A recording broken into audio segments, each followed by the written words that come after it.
فرمایا من زارنی بعد موتی فزرته یوم القیامت وَإِن لَّمْ يَكُنْ إِلَّا فِي النَّارِ لَأَخْرَجْتُهُ مِنْهَا۔ امام حسین علیہ السلام نے فرمایا اگر کوئی میری زیارت کرے میرے موت کے بعد، میری شہادت کے بعد، امام حسین خود آپ کو ضمانت دے رہے ہیں، امام حسین نے فرمایا من زارنی بعد موتی فزرته یوم القیامة۔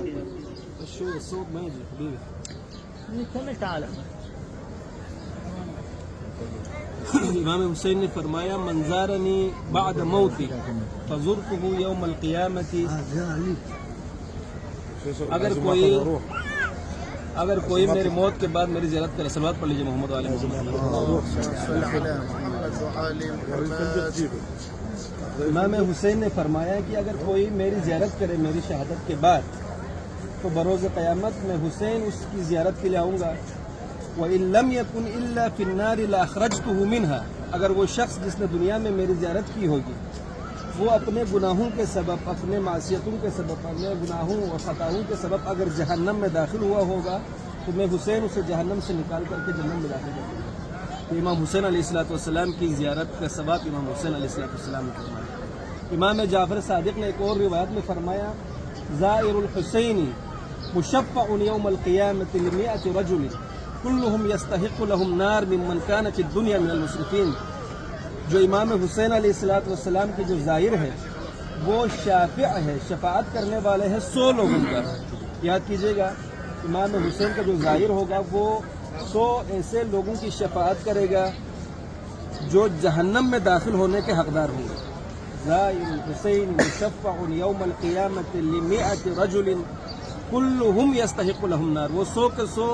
جہنم کے مستحق ہوں گے، لیکن میرے حسین کی زیارت کرنے والے اس کی شفاعت کریں گے۔ ممن کان فی الدنیا من المسرفین، وہ جو 100 لوگ ہوں گے وہ دنیا میں مسرفین ہوں گے اور وہ حقیقت میں جہنم کے حقدار ہوں گے، لیکن امام حسین علیہ السلام کو جو ظاہر ہوگا وہ ایسے 100 لوگوں کی شفاعت کرے گا۔ آپ کو یاد ہوگا سورہ مبارکہ ہے، سورہ آیت الکرسی کا آیت من ذا الذی یشفع عنده الا باذنہ، اللہ کے سامنے کوئی اللہ کے اذن کے بغیر کسی کی شفاعت نہیں کر سکتا۔ تو اس آیت سے اور اس روایت سے پتہ چلتا ہے کہ پروردگار امام حسین علیہ السلام کے زائرین کے لیے خصوصی اذن دے گا، شفاعت کی اجازت دے گا، تب جا کر کے وہ زائرین 100 ایسے لوگوں کی شفاعت کرے گا جو جہنم کے مستحق ہوں گے۔ یہ جو زائرین کی صفت ہے، یہ جو زائرین کی خصوصیت ہے امام جعفر صادق علیہ السلام اور ائمہ اہل بیت علیہ السلام نے بیان کیا ہے، یہ اس لیے کیوں ہے، اتنا فضیلت کس لیے ہے؟ تو جواب میں آپ کو یہی ملے گا کہ جس حسین نے اپنا سب کچھ اس پروردگار کی وحدانیت کو بچانے کے لیے، اس پروردگار کے بھیجے ہوئے انبیاء کی رسالتوں اور نبوتوں کو بچانے کے لیے، قیامت تک آنے والی انسانیت کی ہدایت کے لیے اپنا سب کچھ لٹایا ہو، اس پروردگار کے ذمہ یہ ہے کہ جس نے اپنا سب کچھ لٹا کر اس دین کو بچایا ہے، پروردگار اس کے لیے بھی سب کچھ عطا کرے۔ تو پروردگار نے امام حسین کو یہ عطا کی ہے کہ پروردگار امام حسین کے جو زائر ہوں گے، خود امام حسین کی بات ہی الگ ہے، یہ وہ صفتیں ہیں، یہ وہ خصوصیتیں ہیں جو امام حسین کی زیارت کرنے کے لیے آنے والے عام مومنین کی ہے۔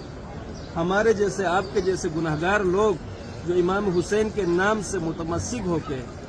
امام حسین کی نسبت حاصل کر کے پروردگار ہماری اتنی عظمت بیان کرتا ہے، تو حسین جو خود